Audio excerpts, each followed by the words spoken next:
Good afternoon बच्चों, good afternoon. मैं हूं professor Hare Ram Sinha from university of Delhi. बच्चों, आज के इस लेक्चर में मैं आप लोगों के साथ ये डिस्कस करने जा रहा हूं कि आप 5 कौन सी बड़ी गलतियां करते हैं जिसकी वजह से आपका नेट जेआरएफ इकोनॉमिक्स नहीं हो पाता है। तो बच्चों, बिना देर के हुए चलते हैं स्क्रीन पे। लेकिन उसके पहले आपसे एक रिक्वेस्ट है कि यदि आप इस चैनल पे नए हैं तो चैनल को सब्सक्राइब करके बेल आइकन दबाना ना भूलें बच्चों। वीडियो को लाइक एंड शेयर भी जरूर करें। चलो बच्चों, अब चलते हैं स्क्रीन पे और देखते हैं कि आप पहली कौन सी सबसे बड़ी गलती करते हैं जिसके वजह से आपका नेट जेआरएफ नहीं हो पाता है। जिस तरीके से आप लोग स्क्रीन पे देख रहे हैं बच्चों, सबसे पहली और सबसे बड़ी गलती करते हैं कि आप सिलेबस को इग्नोर कर देते हैं। जनरली आपके दिमाग में रहता है कि जो हमने एमए में पढ़ा है वहीं से तो क्वेश्चन आना है, लेकिन ये आपकी सबसे बड़ी भूल है। दोनों का एग्जाम पैटर्न अलग है, दोनों के क्वेश्चन पूछने के तरीके अलग है बच्चों। इसलिए मेरा एडवाइस ये रहता है कि यदि आपको पहली बार में नेट जेआरएफ इकोनॉमिक्स क्वालिफाई करना है तो आप सिलेबस को बहुत बारीकी से अध्ययन करें। जैसे एकेडमिक में, जैसे आपने एमए में जो पढ़ा है, कई बार क्या होता है कि लास्ट पैराग्राफ आपने छोड़ दिया या वहां से क्वेश्चन आए तो अपने मन से बनाकर कुछ भी लिख दिया। क्योंकि वो सब्जेक्टिव क्वेश्चन होता है इसलिए कुछ ना कुछ वहां पे मार्क्स मिल जाता है। लेकिन NTA UGC net JRF economics में क्वेश्चन ऑब्जेक्टिव होते हैं, तो आपको टू द पॉइंट जब तक नहीं आएगा आप नहीं कर सकते। इसलिए मेरा सजेशन है बच्चों कि आप सिलेबस को बड़ी ध्यानपूर्वक पढ़ें और एनालाइज करें कि किस टॉपिक से या किस टॉपिक को, किस चैप्टर को आपको बहुत अच्छी तरीके से पढ़ना है और किसको आपको कम वेट देना है। पहला ये आपका वो था बच्चों, पहली गलती। आप दूसरी गलती जो आप करते हैं बच्चों कि आप समझते हैं कि ठीक है यार सिलेबस कंप्लीट हो गया, हमारा क्वेश्चन हम कर लेंगे। लेकिन नहीं, ये गलती, दूसरी गलती जो आपको नेट जेआरएफ पहली बार में क्वालिफाई करने से रोकती है कि आप प्रीवियस ईयर के क्वेश्चन को आप प्रॉपर तरीके से प्रैक्टिस नहीं करते हैं।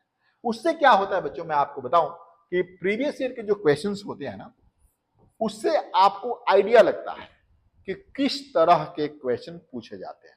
इधर एनालिटिकल क्वेश्चन पूछा जा रहा है या फिर मेमोरी बेस्ड क्वेश्चन पूछा जा रहा है या कंसेप्चुअल क्वेश्चन पूछे जा रहे हैं, उससे आपको आइडिया लगता है। और जैसे जैसे आपको प्रैक्टिस करते रहते हैं आपको भी ये पता चलता है कि अगला क्वेश्चन या अगले एग्जाम में किस किस तरह के क्वेश्चंस आने हैं। और इस तरीके से आप पहली बार में ही नेट जेआरएफ इकोनॉमिक्स क्वालिफाई कर जाते हैं। ठीक है बच्चों, जो तीसरी गलती जनरली बच्चे जो करते हैं वो है आप पेपर 1 को आप इग्नोर कर देते हैं। 100 मार्क्स का पेपर है उसको इग्नोर करते हैं और कहते हैं कि नहीं ये तो ऐसे ही हो जाएगा। लेकिन नहीं बच्चों, इकोनॉमिक्स वाले बच्चों के लिए बात सही है कुछ हद तक, जैसे कि data interpretation, mathematical economics, reasoning, ये तो आपको आता है। लेकिन कुछ टॉपिक ऐसे हैं जैसे कि teaching aptitude, research aptitude, higher education, इस तरह के टॉपिक्स हैं जो आप इग्नोर कर देते हैं, फर्स्ट पेपर को इग्नोर करके नहीं चल सकते हैं। इकोनॉमिक्स वाले बच्चों को जैसे मैंने बताया अभी कि ठीक है कुछ टॉपिक उनको पहले से आता है, लेकिन इसका मतलब ये नहीं कि पेपर 1 को आप बिल्कुल इग्नोर कर देंगे। नहीं, आप वहां के जो कोर टॉपिक है, टीचिंग, रिसर्च, रीजनिंग, इस सबको बहुत ध्यान से पढ़िए। Higher education, new education policies, ये सारी चीजें आप जब तक नहीं पढ़ेंगे नेट जेआरएफ क्वालिफाई नहीं होगा। मैं बता रहा हूं तो प्रॉपर आप जिस तरीके से, चूंकि पेपर 2 जो है 200 मार्क्स का है, पेपर 1 100 मार्क्स का है, तो उसी रेशियो में इसको भी इंपॉर्टेंस आप दीजिए। ठीक है, चौथी जो बड़ी गलती करते हैं आप रटने लगते हैं बहुत सारी चीज। मत रटिए, आपको कंसेप्ट क्लियर होना चाहिए, तभी जाकर के आप नेट जेआरएफ इकोनॉमिक्स क्वालिफाई कर पाएंगे। तो कंसेप्चुअल क्लैरिटी पे आप ध्यान दीजिए। ठीक है, and the last but not list जो आप गलती करते हैं वो ये है कि आपका टाइम मैनेजमेंट नहीं हो पाता है। हर 6 महीने पे एग्जाम होता है बच्चों, लेकिन आप कहता अरे यार पढ़ा तो हुआ है हमने एमए में, लास्ट में पढ़ लेंगे अगले 2 महीने में, अगले 1 महीने में। तो ऐसा मत करिए, अननेसेसरी इतना स्ट्रेस क्यों लेना है। लास्ट मोमेंट में जाते जाते आपको लगता है यार कुछ सेलेक्टिव पढ़ लेते हैं, और सेलेक्टिव का तो रिजल्ट आपको पता है नो होता है। तो आप प्रॉपर इसमें 6 महीना दीजिए। नहीं नेट जेआरएफ आपका इकोनॉमिक्स निकला तो फिर आप मेरे को बताइएगा, प्रॉपर टाइमिंग दीजिए इसका।